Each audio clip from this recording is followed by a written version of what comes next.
نجح في الحصول على الكرة من الدفاع ريال مدريد. كرة كانت في منتهى الخطورة، والآن رمية جانبية تنفذ نحو القائم الأول وصافرة وركلة جزاء. نعم ركلة جزاء وبطاقة صفراء على راموس. ماذا فعلت يا سيرخيو؟ واتلتيكو لديه الفرصة. لاحظوا ما الذي تم بين راؤول غارسيا وراموس. تم سحبه من هنا وتم اسقاطها هنا، وبعد ذلك تم احتساب ركلة جزاء لأتلتيكو مدريد.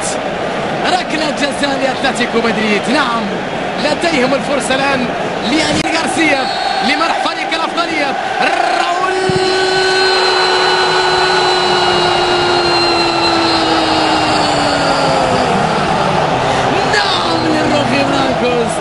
نعم لأتلتيكو. راؤول غارسيا يضع فريقه في المقدمة.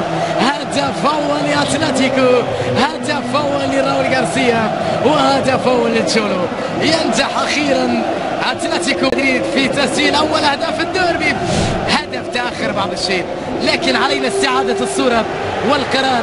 لاحظوا هنا ما الذي تم بين راموس وراؤول غارسيا، وبعد ذلك الهدف الذي سجله النجم راؤول غارسيا من علامة الجزاء. يضع فريقه في المقدمة بالهدف الأول. أتلتيكو مدريد هدف، ريال مدريد لا شيء. ستكون صعبة جدا على الفريق الأبيض. الركنية تلف العرضية خطيرة بالراس.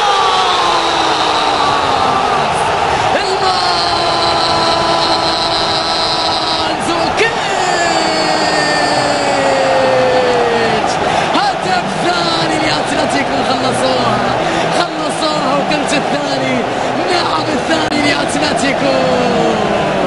واضح أن يوم الرخي بلانكوس يا كارلو، واضح أنها ليست ليلة ريال مدريد. وهدف ثاني لخيمينيز، ليس لمانزوكيتش والمدافع خيمينيز. هذا واحد من المحاربين وهذه قائمة محاربين، وهذا أتلتيكو يتألق في الديربي 2-0 أمام ريال مدريد. صعبة أصبحت، صعبة صعبة صعبة صعبة. جميلة جميلة جميلة جميلة.